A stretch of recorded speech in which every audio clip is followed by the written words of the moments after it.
What's up, everybody? It's the Junkyard Dawgcast. I'm Jake Rowe with Dogs 24/7. With me, Kipp Adams, also of Dogs 24/7. We don't have Rusty today. Had some stuff he had to take care of. But listen, we got a good show for you. We're going to talk about the 2022 schedule that was released yesterday. A lot to talk about as far as that goes. We're going to hit the high points, and then we're going to go mailbag. And we're going to answer questions from the good folks over at the Dogs 24/7 website, the Junkyard, over at the message board. And we're going to answer some YouTube questions. Some of the commenters, some of the people that are in this on the live stream, please send us a question. We'll try our best to get to it. But Kipp, 2022 schedule is out. Number one takeaway. We'll get to more than one, so don't feel like you gotta fit them all into a little cluster here. But your number one takeaway from that schedule. You know, it's crazy. I completely forgot Georgia had even scheduled Oregon, and they should. I mean, that obviously stood out right front and center. Is that we're kind of doing this all over again. You look at this year's schedule and how amped everybody was for that first game of the year, and how it was kind of a tone setter for a couple games into the season here. We still don't really know what Georgia's overall, what the storyline is going to be when all is said and done, but. And the Clemson game was the discussion all offseason. And so it seems like, 6 months from now, no matter how this season goes, we're going to be talking about the Ducks a lot, when it comes to August, September. And that obviously stood out. It's going to be kind of the feature of Georgia's schedule, the headliner. And then the other thing I saw is that you are going to be sweating in Columbia. I could already see on the walk-in, they've got a closed press box, so I'm excited about that. But on the walk-in, it's going to be hot. Yeah, the fans, I should say. Guys, go ahead and get as hydrated as you can, hydrated as you can before getting into that game, because it's gonna take some out of you. You guys are gonna lose some water weight being in the stands for that game. So I think that's big. And then the last, I just think that there's a big home stretch, the month of October, playing in Athens. That's obviously gonna be a big part of the storyline as well. Just playing in Athens in that month, and how important that's going to be in the middle of the season, because as we always say, I mean, it is a grind, and so I think that's kind of what stood out overall, and the fact that we just don't know what. We're going to see out of a lot of these teams. People are already ranking schedules out there, trying to say which schedule's the hardest, which schedule's the easiest. Did anyone have, Arkansas as a top 20 team coming into this season? No. And they're on Georgia's schedule now as possibly Georgia's third toughest opponent this year. So I just think that it's a little early to be ranking schedules and trying to figure out who's got the easy slate and who's got the tough slate at this point in the year. Dude, you nailed it. I'm talking about crushed it with that whole ranking schedules thing and not knowing. Listen, Arkansas may be the best team on Georgia's schedule this year based on what we've seen from Clemson, what we've seen from Florida. I mean, listen, Florida played Alabama really close, but Arkansas's got the best win thus far. I mean, Arkansas's win may be better than Georgia's, win over Clemson, for all we know. So, there's still so much of this story yet to be, read or told, or however you want to say it. And I think next year's schedule looks favorable, just like this year's schedule looked favorable. But all of a sudden, Georgia's got a fringe top 25 team in Kentucky this year in October. They've got Florida, they've got Arkansas, and help me out with the other one. I'm missing it. Florida, let's see. Auburn. Oh, yeah. Of course I'm going to forget Auburn. Why should that game ever be played in October? But it is. But yeah, Georgia gets to play Florida, Auburn, Kentucky, and Arkansas all in the month of October. And that's looking like a pretty tough little slate there. That's a pretty tough little run. We didn't necessarily think that before the season. Now, who knows how good any of those teams are? Auburn may not be quite as good as their rankings suggest. The same may be true for Arkansas. Same may be true for the other two teams in the month. But I look at the 2022 schedule and tell you what, man, I can't ever recall seeing Georgia play Florida and Tennessee back to back. I know it's not what it once was, but if you're Jim Donnan, and I like Coach. I talk to Coach every now and then, and he's a good dude. But if you're Jim Don and you're Ray Goff, you look at that schedule and I don't know if you have flashback PTSD, cold sweats, thinking about having to play those two teams from back in the day, back to back. Oof, that would have been really tough to have to deal with. I mean, Georgia did on occasion have Florida and Auburn back to back. So that was they had them in '97, beat Florida and Jacksonville for the first time in forever, and then lose to Auburn, the very next week in Athens. So, but I look at that when I see that, I see the 2 road games in November. Kipp, you got to go to Stark Vegas. Talked to you about this last night, and you got to go to Kentucky. Let me tell you something. Lexington, Kentucky is brisk in November. But do you see a tough point on that schedule as it is right now? Do you see like a little run of games where you're like, oh, that's what Georgia's got to get through? It's a really, really, I don't want to use the word weird schedule. It's just interesting. I mean, they don't leave the state of Georgia until September 24th. You go back-to-back Columbias. I mean, then you're in Athens a couple weeks, an off week, and then Jacksonville. It's just like you said, it's a really interesting schedule. And it seems like, they're not having to hit the road for extremely tough games in this one. I mean, like South Carolina, Missouri, Mississippi State, and Kentucky. I think the November slate is the most intriguing. At that point, we should have a pretty good idea of where they stand in the SEC and in the division. So I do think it stacks pretty well for Georgia. It's just as far as when their tests are going to be right off the bat, getting that test, but then also, getting some games to get some other guys some experience right after that. The Sanford and Kent State, if you got guys you want to get, some experience in before going on the road, those games are going to be crucial just for preparing for that, for playing in Columbia, both Columbias, as I said. So, I like the way it's scheduled out. I think that we don't really know how Florida is going to look overall. I still don't know a lot about this Florida offense. And I think, is Anthony Richardson going to be the starting quarterback at that point next year? I mean, that's obviously something we're all watching. So I think, that game's always going to be big on Georgia's schedule. But overall, I just think the road games are manageable and they're well placed. Yeah, I can definitely agree with that. And you pointed out the first 3 weeks in the state of Georgia of the season, and then you got actually a pretty short little road trip. South Carolina is one of the shorter, drives on the schedule. Georgia won't drive it; they'll fly it, probably a up and down type deal where they reach altitude for about 300 yards and then descend, and that's basically all that'll be. So then they go to Columbia, Missouri, a place where they haven't lost. They've won 6 straight in Columbia, Missouri. We'll see if they can make it 7 straight.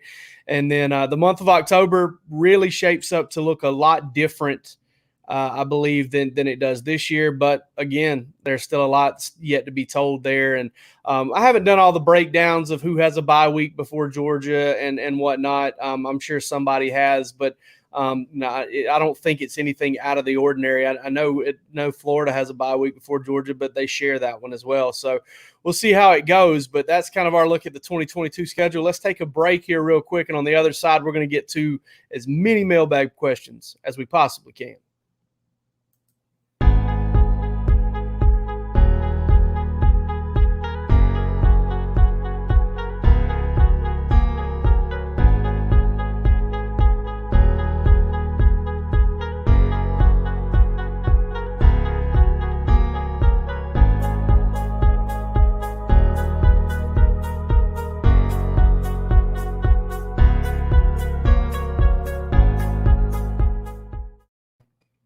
All right, Kipp, Hawaii Surf Dog says, one player we have not heard much on yet this season that by the time his career at Georgia is over, he's going to be a household name. This one caught me off guard, and it's the first question. So you want me to go first on this one? That's how awesome I am. Yeah, go ahead. All right. Well, you know what? Just kind of looking at guys that haven't really had a chance to break through in the lineup, just based on depth. I'll go Smile Munden.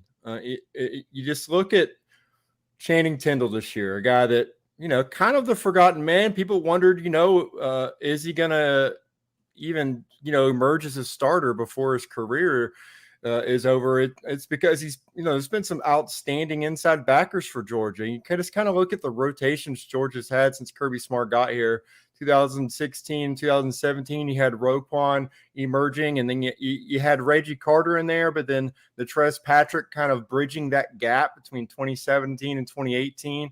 A guy that's a downhill guy, and then a guy who can kind of roam the field. That's been kind of a working combo for Georgia.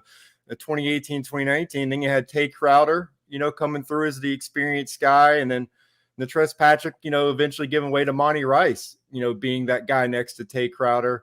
Last season, you had Monty Rice obviously in there, and then you had Nakobe Dean emerging as the guy next to Rice, with Quay Walker coming through there and being that third guy.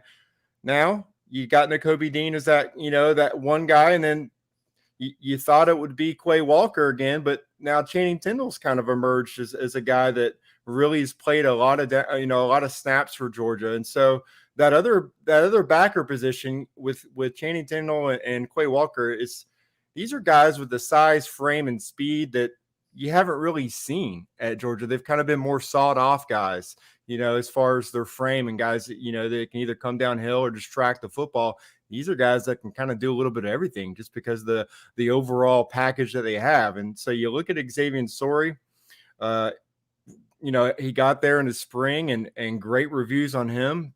6'3", 215 pounds. Kirby Smart really praised him. One of the few freshmen he praised in the offseason, along with another inside backer, Jamon Dumas Johnson, who obviously has already got a pick 6 in his first snap at Georgia. So that's another guy that down the road everyone could really know. But I think Xavier Sorey is a guy that, just looking at the upside and knowing that you can be patient at that position because of the depth they've built in that room. I think 2-3 years from now, he could really be a guy that's just that next guy at that position that's emerging as kind of a nationally known guy, and a guy that, could really, really make a lot of big plays for Georgia in big time games down the road. Now that I've had some time to think about it, it's between Nyland Green and Jared Wilson for me. I'm going to go Nyland Green because nobody gives offensive linemen respect. I thought about that too. That was my thought. I thought about Jared Wilson. I'm like, there are not a lot of linemen that are household names. Yeah, I think Nyland Green maybe at some point this year is going to do something on special teams. Maybe get an opportunity that way. But I don't know why, Kipp. Certain podcasts kind of stick in my brain, and the one that sticks in my head is the one we did after Nyland Green committed to Georgia. And, Rusty talking about the offense, defense, and special teams thing. I really like him as a football player. I think he's going to make some plays before his career is over, and maybe some big plays and big moments.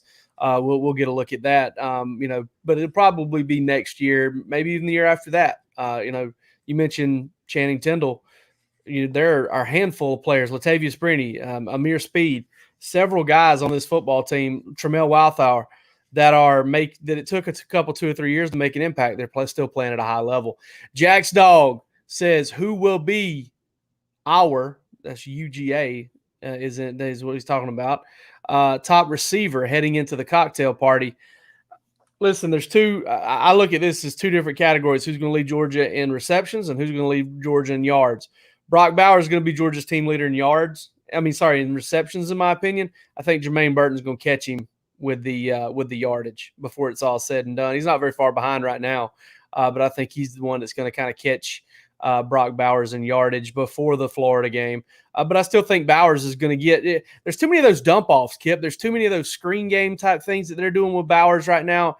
I think Brock Bowers is probably in line to catch 50, 60 balls this year just because they're so dead set on almost extending the run game by throwing the ball to him underneath. Who you got? Well, it's really kind of just a three-man race at this point, and you mentioned two of them already, in Jermaine Burton and Brock Bowers. My only thing with Brock is does he hit that freshman wall? As far as there's only 2 more games. You got Arkansas, you got the Vanderbilt game obviously as well as big. Does he hit that wall in the next couple of weeks, and do other guys get healthy and start kind of taking the spreading the snaps around a little bit more? I don't know. come Auburn, come Kentucky, are we talking more about AD Mitchell? Is AD Mitchell, he's a guy that seemed to get more looks in this last game against South Carolina. And if he's able to haul in some of these passes, he could start moving up the board. I think he's already got 6 for about $120 and a touchdown right now. I think he's a guy that could continue to kind of move up that list. If Karis Jackson's healthy, you just never really know. He could be a guy that kind of sneaks in there. But I do agree. It's, Brock Bowers obviously is the leader in the clubhouse, and he's a guy that JT Daniels loves getting the ball to. It's not, you could say it's Monken that's kind of dialing up the plays, but it's pretty clear that they have chemistry, and JT knows he can trust him. And if, that's it. If once you got the quarterback's trust, it's really, really tough to not get a couple balls thrown your way in every game. Very true. I think this is L Johns 70. I'm sorry if it's not L, but that's what it looks like there at the front. Do you think there are any Georgia transfers that left the program and they're also regretting that decision? Listen, this is a tough one because a lot of times these guys are moving closer to home and listen, I know you guys don't want to hear this, but there are people who think there are bigger things to life than football. There are people that actually play the sport, coach the sport, that really truly do believe that, and they're happier when those things are going well than they are when football is going well. But with that said, I think one guy I've got to point to is Tyreek Stevenson. I think I just think for whatever reason, obviously you want to get back closer to home. I know he considered Miami heavily coming out of high school, but Miami's struggling. And he's struggling. And I felt like at times over the past couple of years at Georgia that there were times, and listen, it wasn't consistent as a sophomore and there were just flashes as a freshman, but there were times where he looked like one of the most talented football players on the field.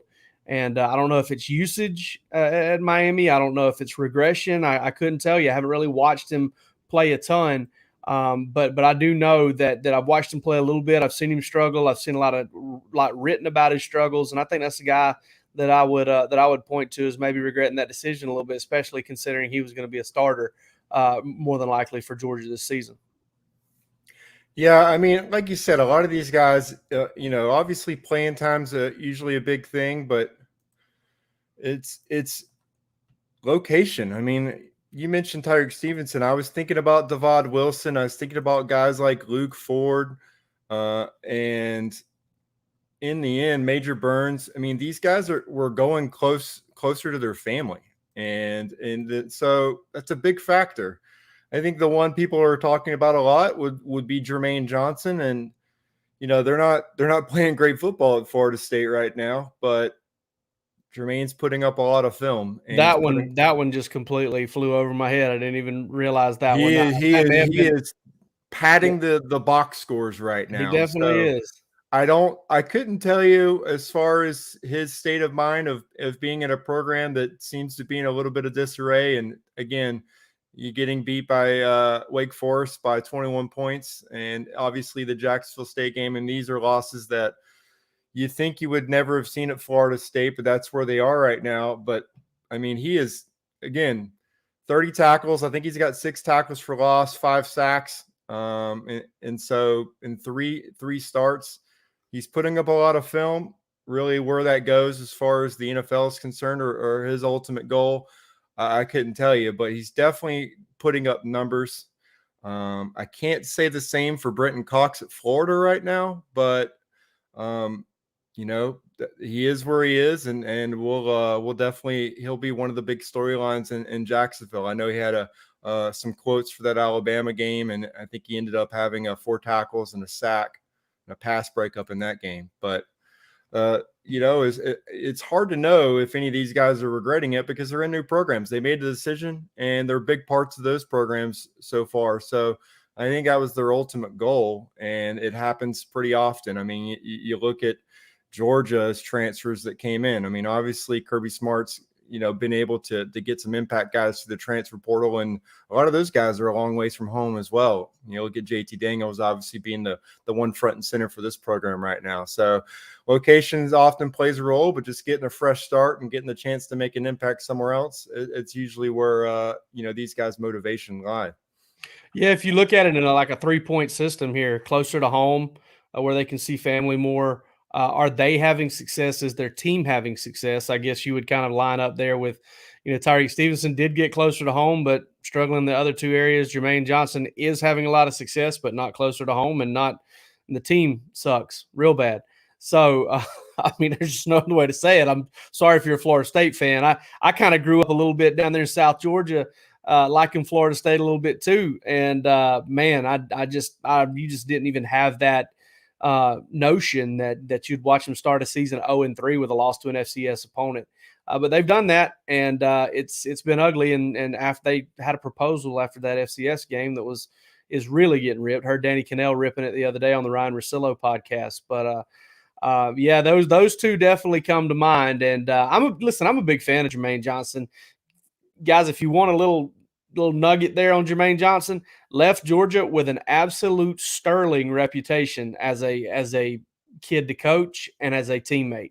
Beloved by those people who knew him well. And I, heck, we dealt with him very rarely in the media. A great kid there too, but felt like he needed to move on somewhere where he could up his NFL draft stock. And maybe he's doing that at Florida State. I hope he is. I hope he's doing really well with that. All right. You, my boy, Blue. Sorry if I yelled right there, but that is that's the screen name I'm dealing with here. Is the Georgia staff presenting NIL opportunities to recruits? Do you broadly foresee NIL pitches becoming as important as playing time, scheme, etc.? Number one, first question, you better hope not, because it's against the rules right now. So you can't do it for the time being. And it's not that way everywhere. It's not that way with every state and every conference and all that stuff, but it is that way with Georgia and the SEC. So no, not right now. I do think it's going to be a big deal, but I also agree with Kirby Smart, Kipp. I think this is going to even out at some point because the market is going to correct. The dude up at the Chevy place who gives a guy $40,000 and it doesn't really do much for him, they're going to figure that out, and there's going to be some misses here. There's a good point. I brought up that Ryan Russillo podcast here a while ago. There was a good point with him the other day. He mentioned how he was talking to a coach, and a coach told him, he's like, hey, listen, we bring a 5-star in here and he becomes a bust. It's one thing. We bring a 5-star in here and we, behind the scenes, there's a couple of really good NIL deals for him, and they end up paying that kid $500,000 and he's a bust. It's a totally different thing. I mean, you want to talk about these boosters who write checks to pay buyouts? You want to screw them over a couple times or make them feel screwed over a couple times with a couple busts that they fork out real deal money to 5-star kids? I mean, they'll be quick to write that check and get you out of there. So, listen, there's a lot of this that still got to unfold, but I still think it's going to be a big deal. It's going to be a big deal with some big time guys. And I think, but right now the way it is you're going to have to point. You're going to have to say, hey, look at the deal JT Daniels got. Look at the deal Brock Vandegrift got. Look at the deal, Jordan Davis has gotten, even though he basically earned that on his own with Gorilla Glue and being so good in the first game.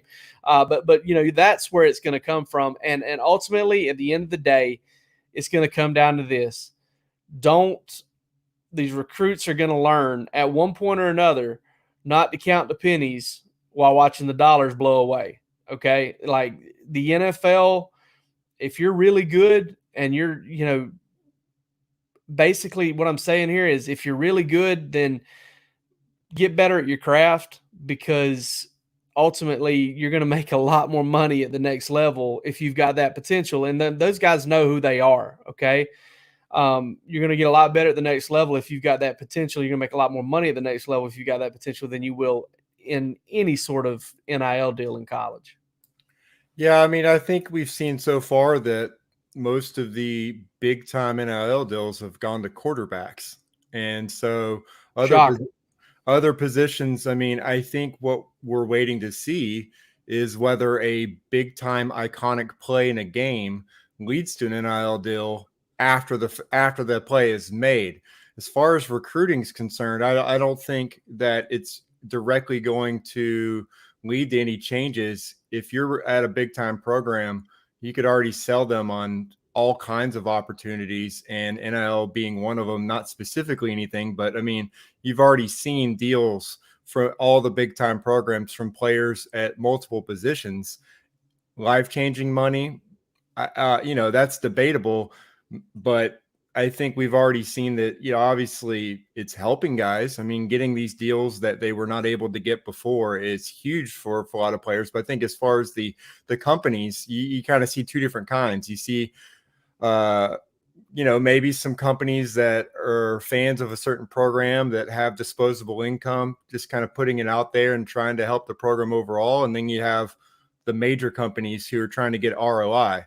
And I think that's where, maybe they'll find out they're not getting that return on investment that they thought they would get. I mean, maybe a player doesn't have a big season or it just isn't discussed nationally. And then your huge promotional deal kind of falls flat. And even if they do have a big season, you might not get ROI on that because people, I mean, it just might not really pay off the way that a lot of these companies think it will, because maybe, they're not really a big national name as, like a Tom Brady or guys that are already in the league. So I think a year from now, they're going to be able to go back and crunch the numbers and look and say, was this money well spent? And then at the same time, schools can go out and say, our guys earned this amount of money. We're going to see a lot of maybe those tweets next year, just from schools saying our players earned so-and-so money, or maybe not tweets, but at least pitches to recruits.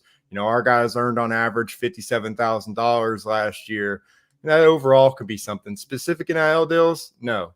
It's too random. You can't really project something like that. And like you said, schools can't set that up really themselves in most states. So that's the one weird thing about this, is that you still have every single state with different rules on NIL and different interpretations. So every program is having to kind of navigate it in a different way. So it's not really an overall thing that we can predict right now, like we did early signing period, things like that. So I just think we need more time to kind of just see the overall impact of it all. But hey, it's positive. These guys are getting some recognition and some assistance in their lives while they're attending college and playing college football. So yeah, I totally agree with that. I completely agree with that. Let's get one more of these from the junkyard, so that we can move into these YouTube questions here real quick. Buffalo Dog 5, how's your mom and them? Best chance of guys who are eligible to leave that indeed come back. I'm going to say Nolan Smith. I don't know why. I really don't. I don't know, man. I think Nolan Smith loves Georgia. I think Nolan Smith loves college football. I think Nolan Smith loves Kirby Smart. I think Nolan Smith loves Dan Lanning. I think he's an old soul. I don't know. I just get the feeling. It's just kind of a gut feeling from hearing him talk and those types of things. I think he'll be a guy that's eligible to leave who decides to come back. Who's yours, Kipp? Man, I really like that one. I think one thing under Kirby Smart is he's done a good job getting those defensive guys to come back overall. That one's tough. I think a guy that's, draft eligible that is having a good season, but kind of has a chance to maybe emerge as one of the top guys at his position next year is Lewis Seen. I think, his draft stock is improving so far this year. I don't think he's really, been tested as far as whether or not he's given up big plays. I think overall, I don't know where he would grade right now as far as his level of play, but I think that, he's played pretty well so far for Georgia. I think Kirby Smart would tell you that he'd wish he wasn't, tied for the team league in tackles, but at the same time, he's been pretty solid back there, kind of emerging as that next big time safety for Georgia. But I just think that, again, he might be a guy that's maybe a second rounder at the end of the year. And, Kirby Smart's able to, like you said, with Nolan Smith, give him that recruiting pitch to come back and be maybe one of the top 3 or 4 safeties heading into the next year's draft. Maybe he ends up being a first round pick next year. I just think that, we've talked about him a lot and his potential, I think, for over a year now. And I just think his physicality, his ability to cover ground, and the fact that every single game he plays, getting more experience, he's going to be able to play even faster out there. I just think he's a guy that next year could really be a big-time impact player and kind of give Georgia, a sense of comfort knowing that they're not going to get beat deep, but they're also going to have a guy who can come up and really lay the wood when he needs to. All right. Listen, I'm going to answer a personal question from these YouTube questions here. Mr. Super Funky asked me about my Mizuno hat.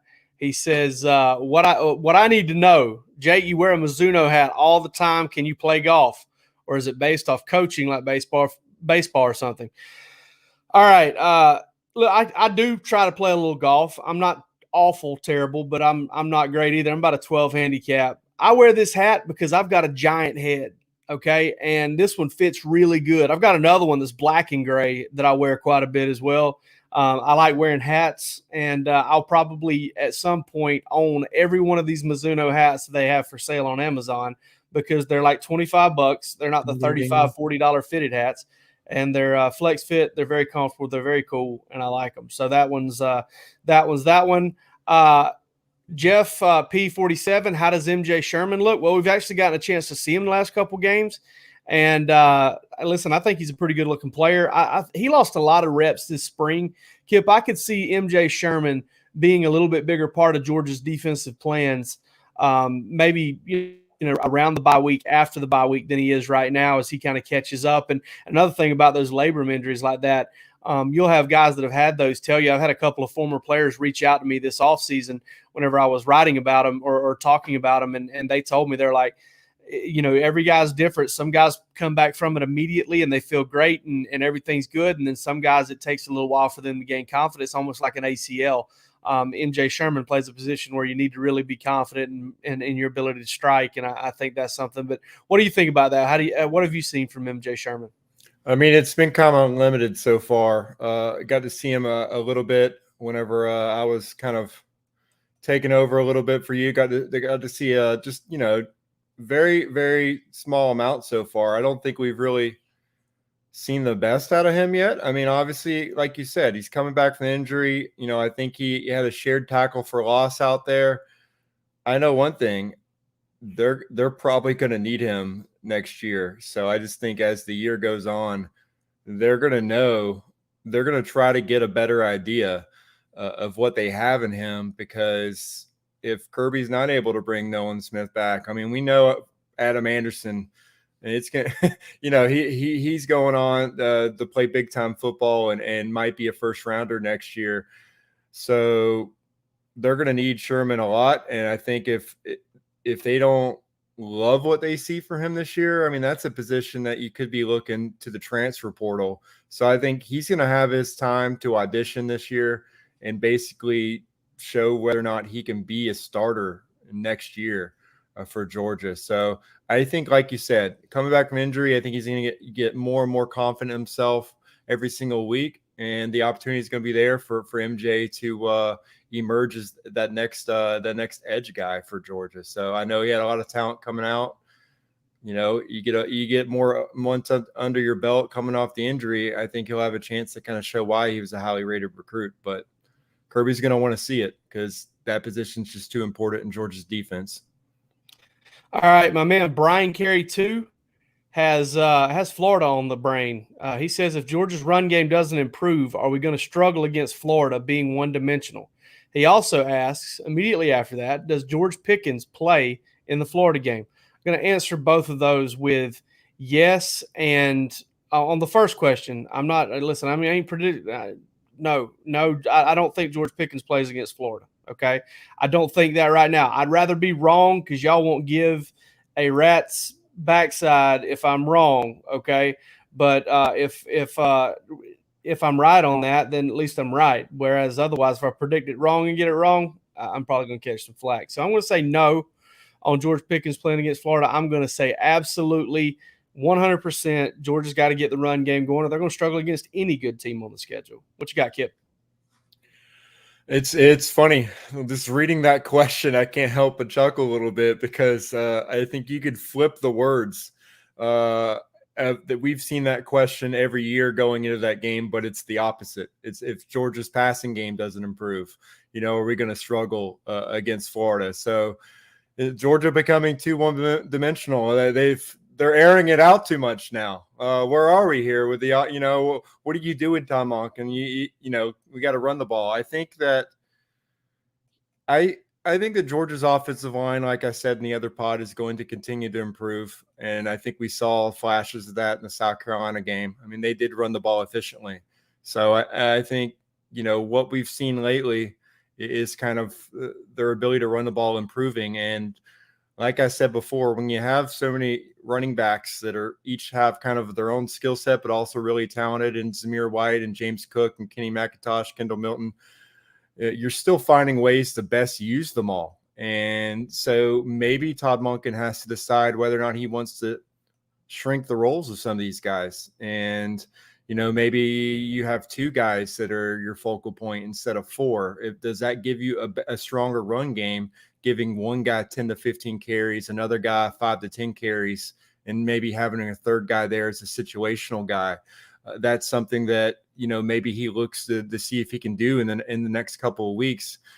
They've got obviously 4 games to figure that out. And I think we're going to learn more about whether or not you have a running back who can have 15 carries a game, or if you have a running back who can break off a run longer than 25 yards. So some people are pointing at the offensive line. I think it's more this running back group. We still have something to learn about these guys, because you're just used to Georgia kind of having a 1 to 2 man attack under Kirby Smart. You've had 1,000-yard rushers almost every year, and you probably would have had one last year if they played a full schedule. So this year it seems a little bit different, but I think it is a kind of an effect of them airing the ball out more. The defenses are saying we're lining up to take away the run, and Georgia actually has a passing attack that can exploit that. You didn't really have that before. People line up in the box, and Georgia still tried to run the ball with those guys in the box a lot. And so I think that you're kind of getting what you wanted to see. And now everyone's trying to look at the run game and ask where it is. I don't think it's gone. I think there's a method to that madness, and they're taking the looks they're getting and they're exploiting them for big gains.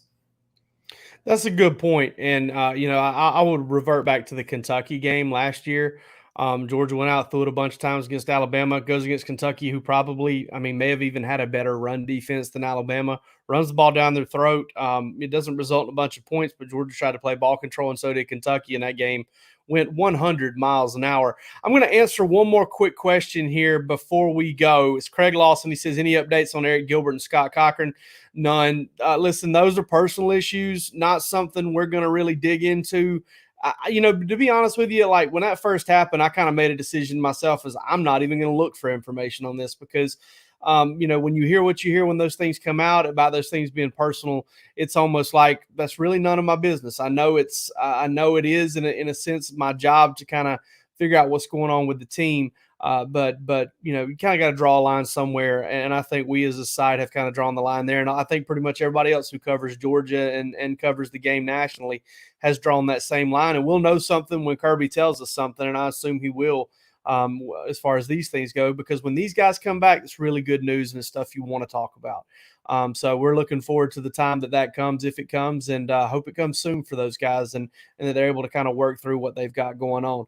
That is all we've got for this week's episode, Wednesday's episode of the Junkyard Dawgcast. We'll come back to you next, not on Thursday like we normally do. We'll be back with you on Friday. Not 100% sure on the timing of that show, but we're going to be in Nashville, doing a show from Nashville, from the Valentine there on Broadway, and we hope to talk to you then.